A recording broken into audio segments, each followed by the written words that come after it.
बातमी अतिशय महत्त्वाची, कारण खासदार सुप्रिया सुळे आणि आमदार जितेंद्र आव्हाड मस्साजोगला पोहोचलेत। सरपंच संतोष देशमुख यांच्या कुटुंबियांची ते सांत्वनपर भेट घेत आहेत।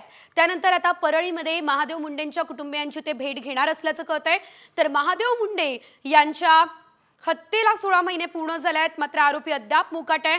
तर संतोष देशमुखांच्या हत्या प्रकरणाला 2 महिने पूर्ण झालेले आहेत।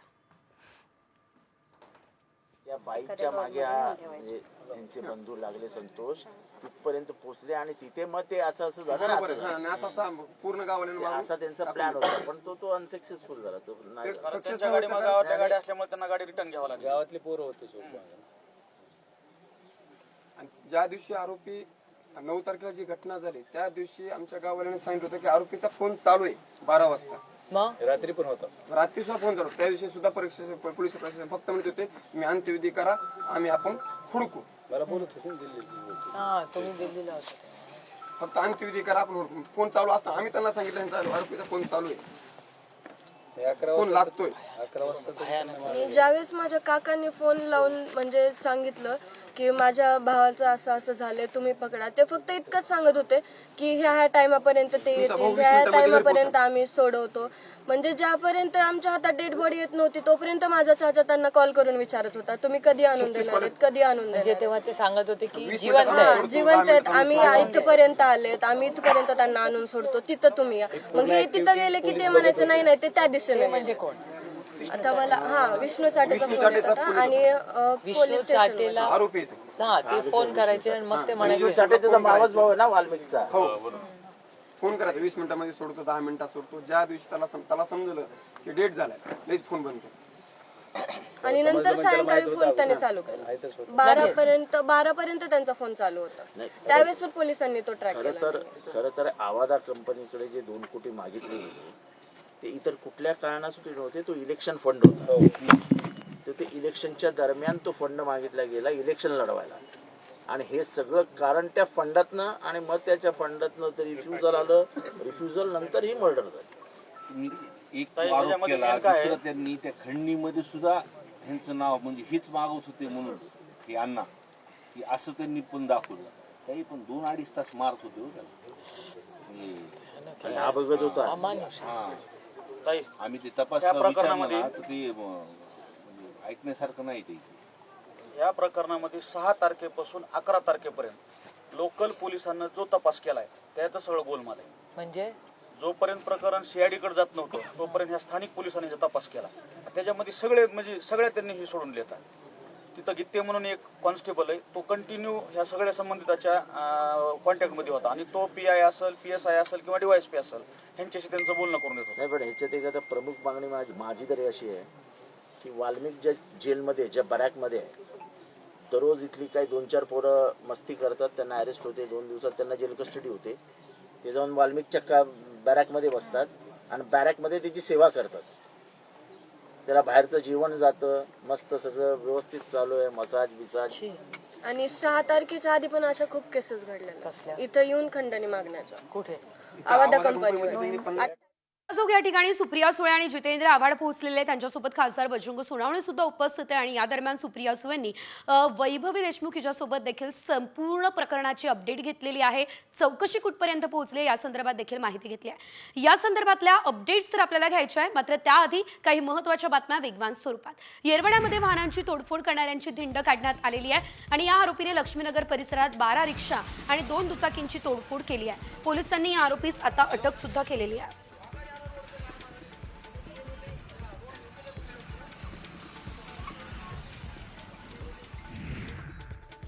यवतमाळमध्ये झालेल्या पीक विमा अपहाराचा तपास SIT कडे देण्यात आलेला आहे। यवतमाळ जिल्ह्यामध्ये अतिवृष्टी आणि पुरामुळे शेतीचं मोठं नुकसान झालं, त्यानंतर सुद्धा शेतकऱ्यांना पीक विम्याचा लाभ मिळालेला नाही।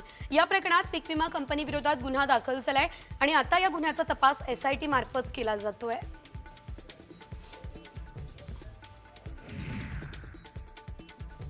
कोल्हापुरातल्या पन्हाळा परिसरातील पावनगडाच्या पायथ्याशी गव्यांचा कळप दिसला, तर धबधबेवाडी डोंगरामध्ये 30 गव्यांचा कळप दिसून आला, त्यामुळे शेतकऱ्यांमध्ये सध्या भीतीचं वातावरण आपल्याला बघायला मिळतंय।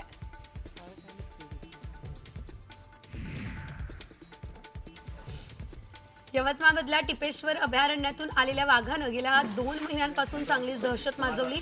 या वाघाने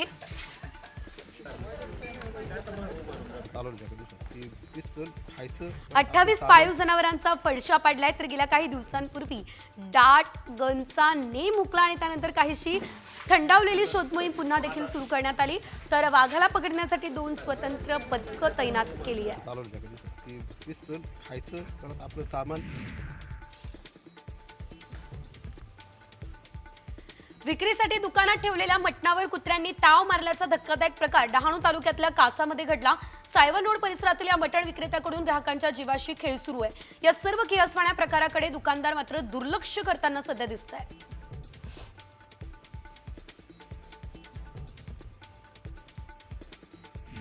तिकडे नंदुरबार जिल्ह्यात तापमानाचा पारा 33°C पोहोचला. याचा फटका फळ उत्पादक शेतकऱ्यांना बसलाय. वाढत्या उन्हामुळे आता पपई आणि केळी बागांना देखील मोठा फटका बसलाय. केळी आणि पपई फळबाग खराब होण्याची भीती सध्या शेतकरी व्यक्त करतायत.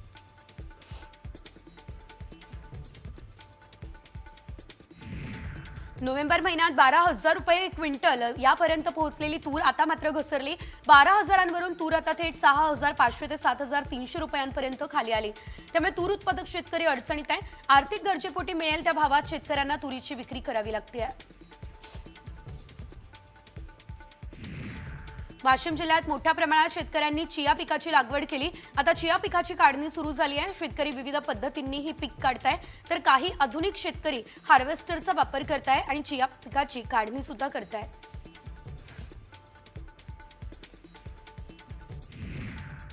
पुण्यातल्या खेड तालुक्यात कांद्याच्या विक्रमी बाजारभावानं शेतकरी लखपती झाला. कांद्याला विक्रमी बाजारभाव मिळत असल्यानं खेड तालुक्यातील किवळे या ठिकाणी शेतकरी संतोष कड यांना 7 एकरात 25 लाख रुपयांचं उत्पन्न मिळालं. त्यामुळे सध्या शेतकरी आनंदात असल्याचं बघायला मिळतंय.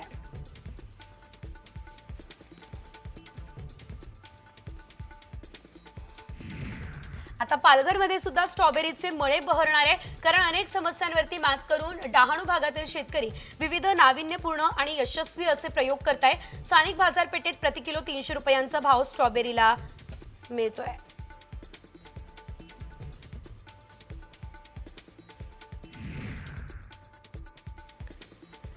डहाणू या ठिकाणी शेतकऱ्यांचा गवार शेतीकडे कल दिसतोय. गवार पिकानं तालुक्यामध्ये चांगलं उत्पन्न दिलं. शेतकऱ्यांना आर्थिक आधार मिळतोय. सध्या गवार पिकाला दररोज 45 ते 50 रुपये प्रति किलोचा दर मिळतोय. गुजरात आणि मुंबईसारख्या बाजारपेठांमध्ये हे पीक पाठवलं जात आहे. धाराशिव जिल्हाधिकारी कार्यालयासमोर शेतकरी अनुदानासाठी 70 वर्षीय वृद्ध शेतकऱ्यानं आमरण उपोषण केलं. तलाठ्यांनी चुकीचा अहवाल सादर केल्यानं अनुदान मिळण्यास अडथळा येतोय. म्हणून त्यांनी आमरण उपोषणाला सुरुवात केली. जोपर्यंत न्याय मिळत नाही तोपर्यंत उपोषण सुरू राहणार असा इशारा सुद्धा त्यांनी दिला.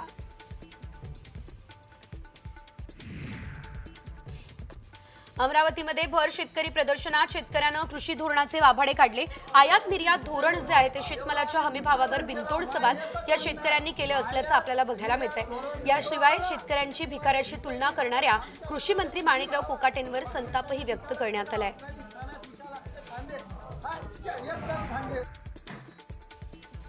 अमरावतीमधील अत्याधुनिक सार्वजनिक शौचालयाच्या मुद्द्यावर बच्चू कडूंनी प्रहार संघटना आक्रमक झाली.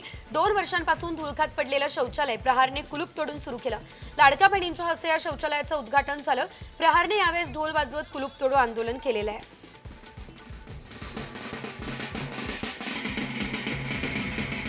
नंदुरबारमधल्या जिल्हा शल्यचिकित्सकांविरोधात वैद्यकीय अधिकारी आणि कर्मचाऱ्यांनी निदर्शनं केली. जिल्हा शल्यचिकित्सक डॉक्टर वर्षा लहाडे यांची बदली करा अन्यथा काम बंद आंदोलन करू असा इशारा यावेळेस देण्यात आला. वैद्यकीय अधिकाऱ्यांसह विविध संघटनांनी हा इशारा दिला असल्याचं आपल्याला बघायला मिळालेलं आहे. डॉक्टर लहाडे यांच्या मनमर्जी कारभार आणि आर्थिक देवाणघेवाणीची यावेळेस माहिती घेण्याची मागणी करण्यात आलेली आहे.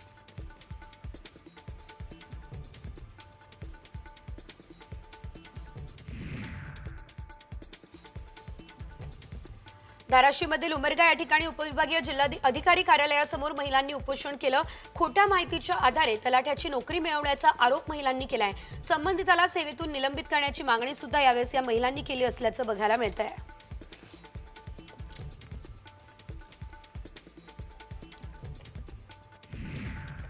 जालना जिल्ह्यातल्या सरकारी कंत्राटदारांची जवळपास 400 कोटी रुपयांची बिलं सरकारकडे थकीत आहे. हे थकीत बिल लवकरात लवकर मिळावं यासाठी कंत्राटदारांनी सार्वजनिक बांधकाम कार्यालयासमोर काम बंद आंदोलन सुरू केलेलं आहे. यावेळी चारचाकी वाहनं आणि यंत्रसामुग्री सार्वजनिक बांधकाम विभागामध्ये जमा करून निषेध सुद्धा करण्यात आलेला आहे.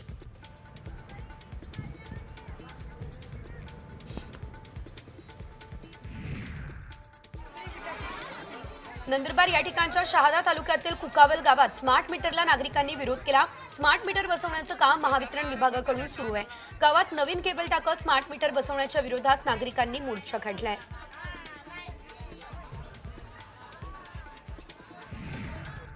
धाराशिव तालुक्यातल्या कसबे तडवळा या ठिकाणी शॉर्ट सर्किटने आग लागली. शेतातील साहित्याचं मोठ्या प्रमाणात नुकसान झालं.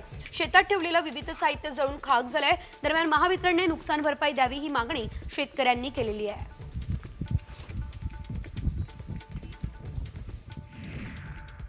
चंद्रपूर शहरातल्या अंचलेश्वर गेटजवळ एका बंद घरात गॅस सिलेंडरचा स्फोट झाला. लागलेल्या आगीत घर जळून खाक झालं. घरातील संपूर्ण साहित्य जळालं. लाखोंचं नुकसान सुद्धा या दरम्यान झालेलं आहे.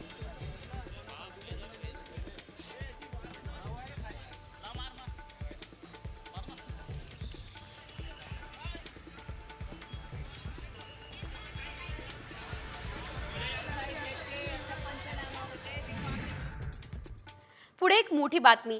वैद्यकीय कक्षावरून महायुतीचं आरोग्य बिघडलेलं असताना सुरक्षेतील कपातीवरूनही महायुतीमध्ये शहकाटशाह जोरात असल्याचं दिसतंय. कारण राज्यातील ज्या मंत्री आणि आमदारांच्या जीवाला धोका नाही त्यांची सुरक्षा कमी करण्याचा निर्णय मुख्यमंत्री देवेंद्र फडणवीस यांनी एकंदरीत घेतला असल्याचं बघायला मिळतंय. Y+ सुरक्षा असलेल्या मंत्र्यांना Y दर्जाची सुरक्षा दिली जाणार आहे, तर काही आमदारांची सुरक्षाच काढून घेण्यात आलेली आहे. भाजप शिंदेसेनेच्या आमदारांसह राष्ट्रवादी अजित पवारांच्या आमदारांच्या सुरक्षेत कपात झाली आहे. सुरक्षेत कपात केल्यानं शिंदेसेनेचे आमदार नाराज झाल्याची माहिती सूत्रांनी दिली असल्याचं देखील बघायला मिळत आहे. एकंदरीत आपण जर बघितलं तर सुरक्षेत कपात झाली, त्यामुळे महायुतीमध्ये नवीन वाद निर्माण होण्याची चिन्ह आहे. तर आपण पाहतोय 6 फेब्रुवारीला एसटी महामंडळ अध्यक्षपदी परिवहन सचिवांची नेमणूक करण्यात आली. परिवहन मंत्री प्रताप सरनाईक त्यामुळे नाराज झाले. शिंदे फडणवीस वादाचे अंक आपण पाहतोय. 7 फेब्रुवारीला एकनाथ शिंदेंच्या ठाण्यात जनता दरबार घेण्याची भाजप मंत्री गणेश नाईक यांनी घोषणा केली. त्यानंतर 9 फेब्रुवारीला आपत्ती व्यवस्थापन समितीमध्ये फडणवीस आणि अजित पवार शिंदेंचा समावेश नाही. शिंदेंसाठी नंतर नियमांमध्ये बदल सुद्धा करण्यात आले. यानंतर 10 फेब्रुवारीला परस्पर निर्णयांबाबत उद्योग खात्यांच्या अधिकाऱ्यांवर उद्योग मंत्री उदय सामंतही नाराज दिसले. तर 14 फेब्रुवारीला मला हलक्यात घेऊ नका असा इशारा थेट एकनाथ शिंदे यांनी दिला. 14 फेब्रुवारीलाच शिंदेंनी उद्धव ठाकरेंना इशारा दिल्याचं स्पष्टीकरण भाजपनं दिलं. 16 फेब्रुवारीला मुख्यमंत्री वैद्यकीय मदत कक्ष असतानाही शिंदेंकडून स्वतंत्र वैद्यकीय मदत कक्षाची घोषणा करण्यात आली.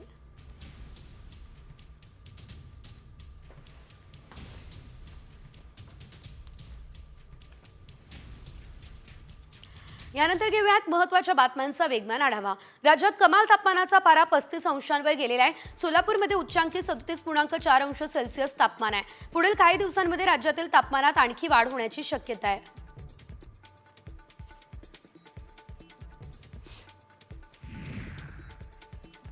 राज्यात उन्हाच्या झळा ह्या वाढलेल्या आहे. मुंबईमध्ये सोमवारी 35 अंश सेल्सिअस इतक्या तापमानाची नोंद झाली.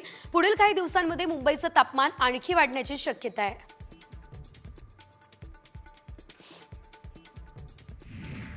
पुणे आणि परिसरामध्ये गेल्या आठवड्यापासून तापमानामध्ये वाढ झाली. पुण्यात सोमवारी 36 अंश सेल्सिअस इतकं कमाल तापमान नोंदवलं गेलं. कोरेगाव पार्क या ठिकाणी सर्वात जास्त 38 अंश सेल्सिअस इतक्या कमाल तापमानाची नोंद झाली. फास्टॅगच्या नियमांमध्ये मोठे बदल झालेले आहेत. जर एखाद्याचा फास्टॅग ब्लॅकलिस्टेड असेल किंवा काही कारणास्तव बंद असेल तर तो आधी रिचार्ज करावा लागणार आहे. टोल ओलांडण्याआधी 60 मिनिट, त्यानंतर टोल ओलांडल्यानंतर 10 मिनिट मिळतील. जर तरीही फास्टॅग अपडेट नसेल तर तुम्हाला दुप्पट दंड हा आता भरावा लागेल. एसटी महामंडळातील कर्मचाऱ्यांचा मागील काही महिन्यांपासून पीएफ जमाच झालेला नाहीये, तर ऑक्टोबर महिन्यामध्ये महामंडळाने पीएफ जमा केला नाही असा दावा आहे. त्यामुळे पुन्हा एकदा लाडकी बहीण योजनेमुळे राज्यातील अर्थव्यवस्थेवर पडलेल्या बोजाचीच चर्चा रंगली आहे. UPI पेमेंटच्या नियमांमध्ये बदल झाले. एखाद्या व्यक्तीचा UPI व्यवहार अयशस्वी झाला तर त्याचं पेमेंट बँक खात्यामध्ये परत येईल. तर चार्ज बँकेची सर्व प्रक्रिया आता ऑटोमॅटिक होईल. यामुळे ग्राहकांना जलद परतावा मिळण्यास मदत होईल आणि बँकांसाठी देखील प्रक्रिया सुलभ होणार आहे.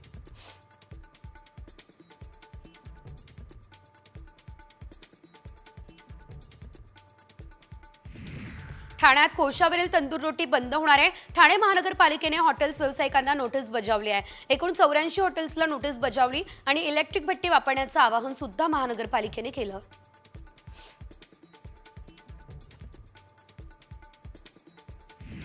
ज्ञानेश कुमार यांची भारताचे मुख्य निवडणूक आयुक्त म्हणून नियुक्ती झाली. ते राजीव कुमार यांची जागा घेणार आहेत. तर नव्या कायद्याअंतर्गत नियुक्त होणारे ते पहिले मुख्य निवडणूक आयुक्त ठरले. ज्ञानेश कुमार 1988 बॅचचे केरळ कॅडरचे IAS अधिकारी आहेत.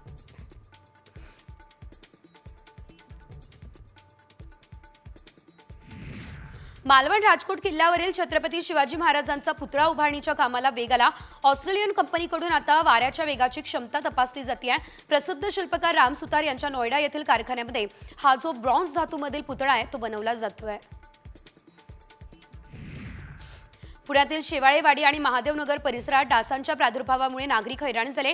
कॅनॉलमध्ये सोडण्यात आलेल्या सांडपाण्यामुळे या भागात डासांचं साम्राज्य पसरलं. त्यामुळे या भागात डेंग्यू, मलेरिया याशिवाय GBSच्या रुग्णांची संख्या मोठ्या प्रमाणात वाढली आहे. आमदार संजय गायकवाड यांनी वाघ्या मुरळीच्या गाण्यावर ठेका धरला. छत्रपती शिवाजी महाराजांच्या जयंती कार्यक्रमानिमित्त बुलढाणा जिल्ह्यात विविध सांस्कृतिक कार्यक्रमांचं आयोजन झालं. यावेळेस गायकवाड यांनी हा डान्स केलाय.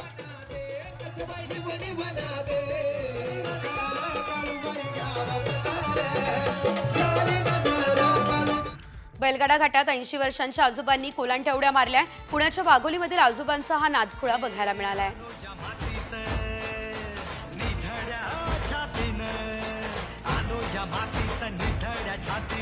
धाराशिवमध्ये येडशीमधील रामलिंग अभयारण्यामध्ये 20 दिवसांनंतर वाघाचं पुन्हा दर्शन झालं. या वाघाचा अभयारण्यामध्ये मुक्त संचार सुरू असल्याचं कॅमेऱ्यात दिसलंय. या वाघावर लक्ष ठेवण्यासाठी वन विभागानं 15 कॅमेरे बसवले आहेत. रिक्षा चालकाने तब्बल 19 प्रवासी रिक्षात बसवले. रिक्षामध्ये एवढे प्रवासी बघून पोलिसांनी या रिक्षा चालकाला थांबवलं आणि सगळ्यांना खाली उतरवलं. अखेर पोलिसांनी या रिक्षा चालकावर कारवाई केली आहे. हा संपूर्ण प्रकार उत्तर प्रदेशच्या झांसीमध्ये घडलाय. लाडक्या बहिणींना आता छावा या चित्रपटाचे आठवडाभर मोफत शो अहिल्यानगरमध्ये आयोजित करण्यात आले. सोमवारपासून ते रविवारपर्यंत लाडक्या बहिणींना छावा चित्रपट हा आता मोफत बघता येणार आहे. आमदार संग्राम जगताप यांनी ही घोषणा केलेली आहे.